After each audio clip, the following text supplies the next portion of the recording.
de la 4e émission, to bouger. Je dis vraiment ça sur internet. Chico et Bimi, la banda kuna biso.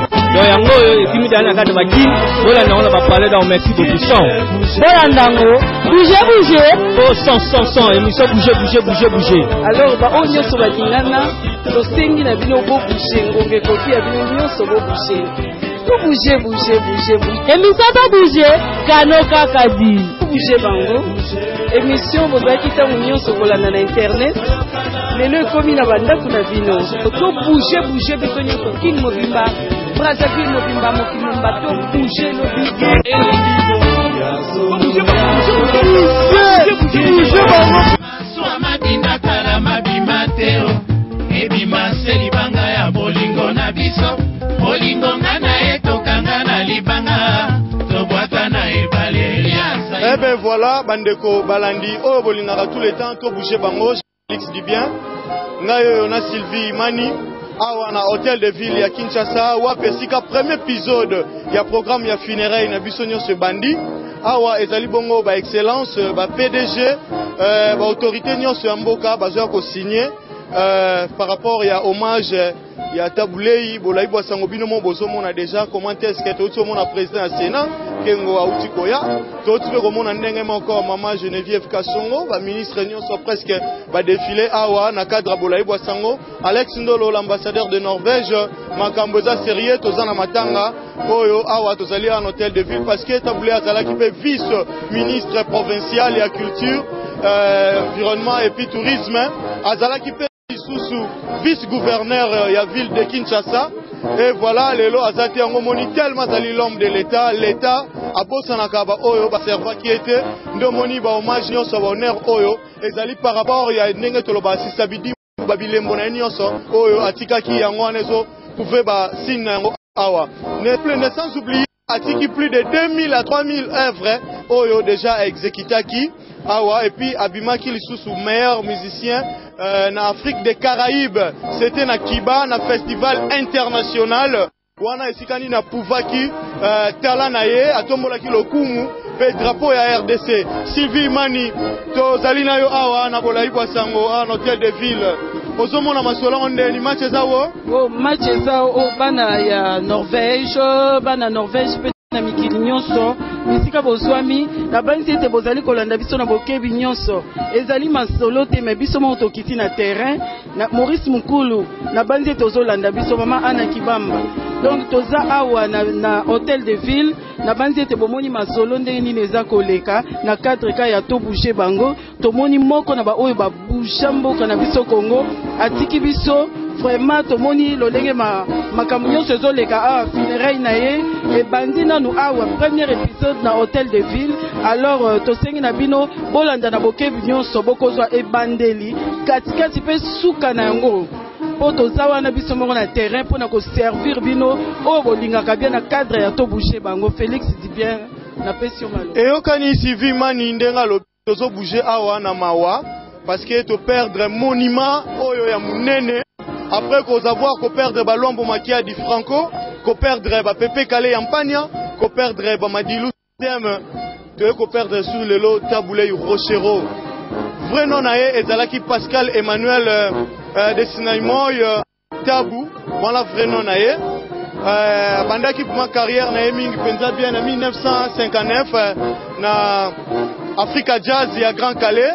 Après Wanande ayaki kosala Africa Fiesta na ba docteur Nico Bolayi Bwasango abimaki meilleur compositeur c'était en 1963 wana ezaki toujours à la ville à Kinshasa donc Bolayi Bwasango ezali vraiment ebelé le roi tozana premier épisode to gelé mwandambu tozozela batu nyonso nde bazoya ekomisiko donc ba pe fobaya bango tu barozala awa boromona bango toujours na cadre ya to bouger bango ya lelo Sylvie Mani olobi nini pona les grands Katangé lui Mulasi ye mutu mutema etonda mawa akoya kotika ya yete alors lui Mulasi les grands Katangé biso a tozaka na mai na miso tozolela na ndenga mukete tobungisi mutu munene wa busha mboka na biso lui Mulasi les grands Katangé mai na miso tozolela kaka tozokoba kana kolela Alors tosengi na le café noir ya Norvège vraiment biso a tozolela kaka totondi mitema etondi na ndenga mukete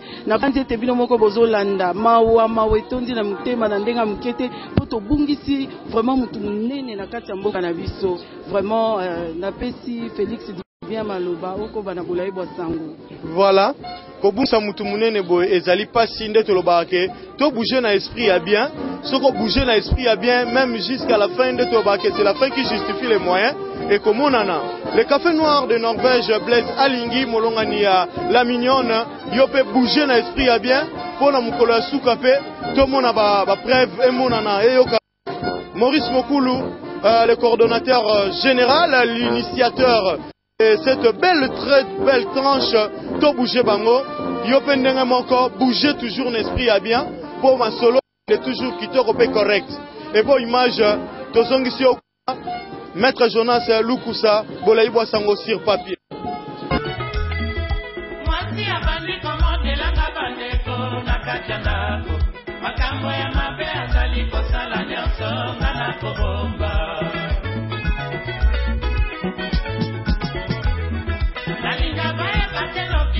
Matanga mobali zoba na toni na bibi etikali tena pasuka na pasi ya motema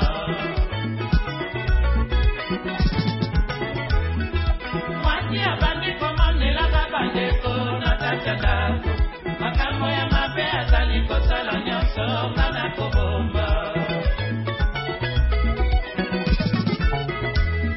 nalinga bayeba te noki bakokamatanga mobali zoba Natoni na bibi etikali tena pasuka na pasi ya motema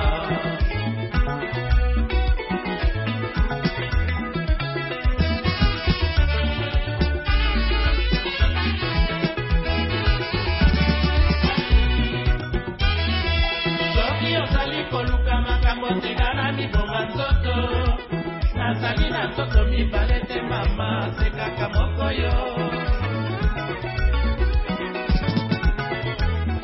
Bamiboma mingi bakende na mabele kaka mpo ya bolingo bayebango bakufela babala bato mosusu na nsima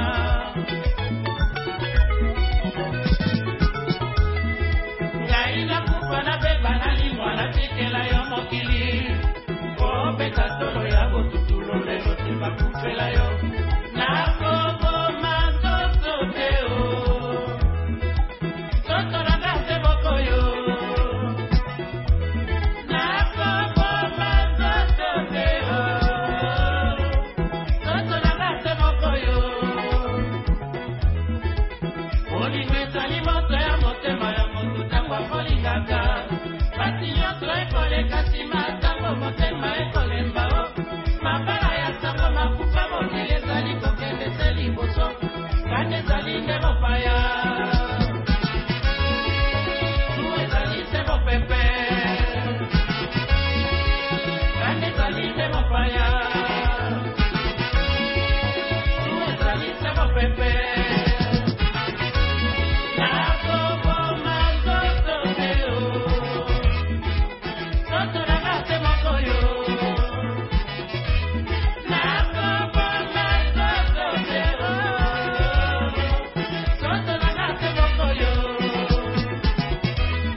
Nous saluons la mémoire de ce savant de la culture congolaise qui a pu pénétrer les réalités de notre culture pour le grand bonheur des Congolais.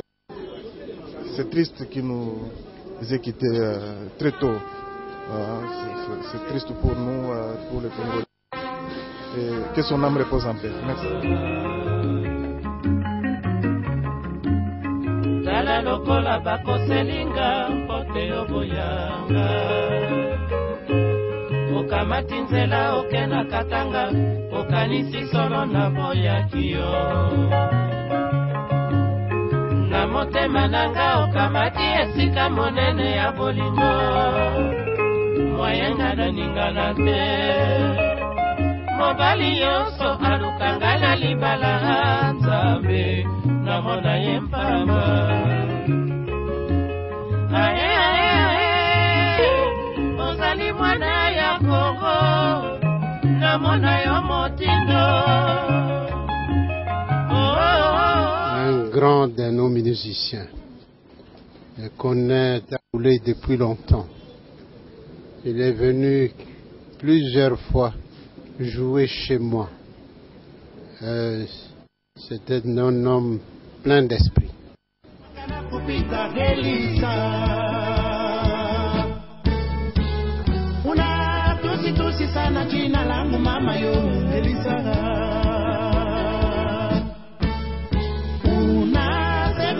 Sana mama kuati yoyo Elisara una tusi sana jina la mama yo Elisara una sema sana mama kuati yoyo Elisara sina mamuna wele Elisara sina ubaya na wele Elisara sina teni lako mama Elisa una tusi sana jina langu mama yo Elisa. D'abord, toutes mes condoléances à la famille éprouvée. Ce n'est pas seulement sa famille biologique qui vient d'être éprouvée, c'est l'ensemble de la République démocratique du Congo. Parce que vous savez que il a été un ambassadeur pour notre pays. Il a exporté notre culture à travers le monde. À travers sa voix, il a dénoncé le mot profond qui ronge notre société. Et il a également concouru à l'épanouissement de la femme congolaise. Qu'il reste en paix et nous ne l'oublierons jamais.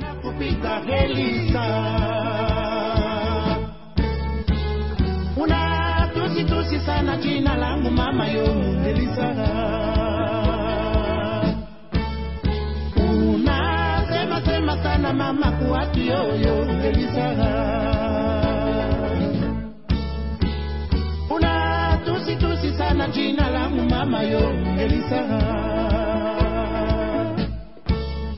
una sema sana mama kuati yoyo Elisara sina mamuna wele Elisara sina ubaya na wele Elisara sina teni lako mama Elisa una tusi sana jina langu mama yo Elisa una sema sana mama kuati yoyo Elisa wabwana wanakukana ho mama marafiki wanakimbia ho mama kabwa kana kupita Elisa wabwana wanakukana ho mama marafiki wanakimbia ho mama kabwa kana kupita Elisa una tusi sana jina langu mama yo Elisa una sema sana mama kuati yoyo Elisa. D'abord, Taboulay est entré dans le panthéon de la musique zaïroise. C'est quelqu'un que j'ai connu en 2007 à l'Assemblée provinciale de Kinshasa, au moment où il y avait deux grands partis politiques. Il y avait le MLC et le PPRD qui se disputaient pour la ville de Kinshasa. Alors, on devait l'invalider. Vraiment, Taboulay s'est lutté de toutes ses forces pour garder son siège, jusqu'à ce qu'il soit quand même nommé ministre provincial. Alors quand il a été encore député provincial, un jour je l'ai appelé au bureau, on s'est mis à discuter avec. Je lui ai posé une question, par exemple la chanson Sixer la Moulée, et ce dernier m'a dit qu'il avait composé cette chanson en 1963. Alors j'ai voulu un peu le pénétrer. Je lui ai posé la question, où a-t-il grandi? Il m'a dit Monsieur le Président, je suis né à Bandundu, mais je suis arrivé à Kinshasa dans le bas âge. Donc, il avait passé toute son enfance à Baraka, dans la commune de Kinshasa. Je suis allé encore plus loin, j'étais très curieux pour lui poser la question, comment avez-vous rencontré le Grand Calais? Et il m'avait narré une histoire, il y avait son oncle qui à l'époque habitait à Kalembelembe et réparait des motos. Lui, à l'époque, il chantait dans une chorale. C'est cette liaison entre son oncle et le Grand Calais qui venait réparer ses motos. C'est là où naquit Pascal Tabouley. Voilà de ce que je sais, de ce que je connais du défunt Tabouley. Et surtout à travers ses œuvres aussi, car j'aimais beaucoup la chanson Gypsy. À part Gypsy, Mongali. À part Mazé, moi j'aimais plutôt des vieilleries. Hein? Mazé c'est dans les années, je crois bien, 80-79. Mais moi j'aimais vraiment le vrai, le Tabouley, ses chansons dans les années 69-70. Voilà tout ce que j'ai à dire de Tabouley.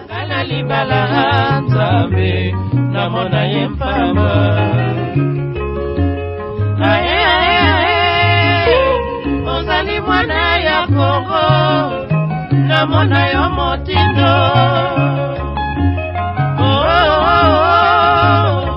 Otambwisi ngai moto, ozangi Lubumbashi.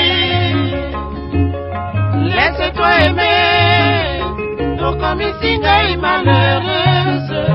Yebisa soki nalanda, onore miemi baba. Kama nakulize yeyote, lakini nakupenda.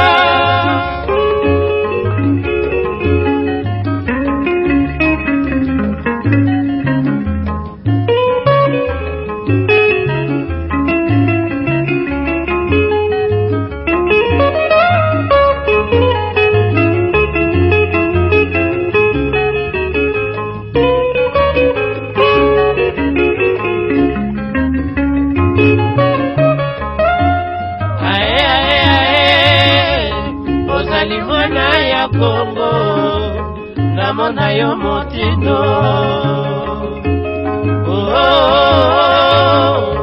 Otambwisi ngai moto, ozangi Lubumbashi. Laisse-toi aimer, okomisi ngai malheureuse. Yebisa soki nalanda, onore miemi baba. Là, je représente son Excellence, Monsieur le Directeur de cabinet du Président de la République, empêché, pour venir rendre hommage du cabinet du chef de l'État à cet illustre disparu, à ces géants de la musique congolaise, à cet homme multiples talents qui est passé de la musique à la politique et qui s'en est bien tiré. C'est aussi pour présenter les condoléances du cabinet à la famille biologique de l'illustre disparu et souhaiter que les jeunes puissent œuvrer dans le sens à combler les vides créés par son départ.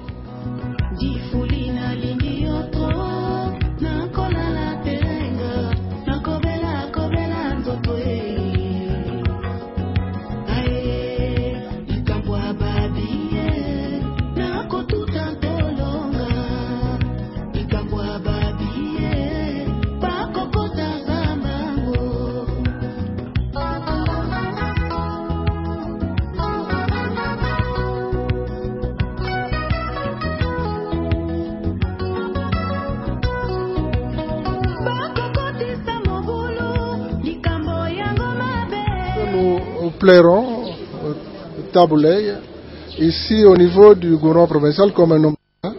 Nous avons eu à collaborer avec lui pendant le temps le plus fort de sa vie et nous reconnaissons en lui un grand homme politique. Et c'est pour cela que nous demandons aux Kinoises et Kinois de lui rendre de grands honneurs.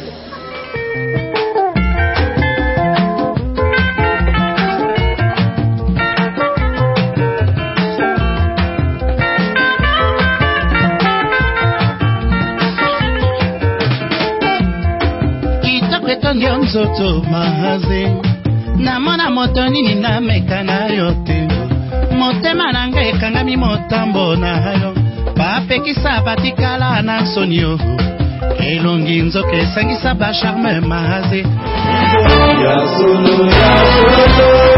tu dirais bouger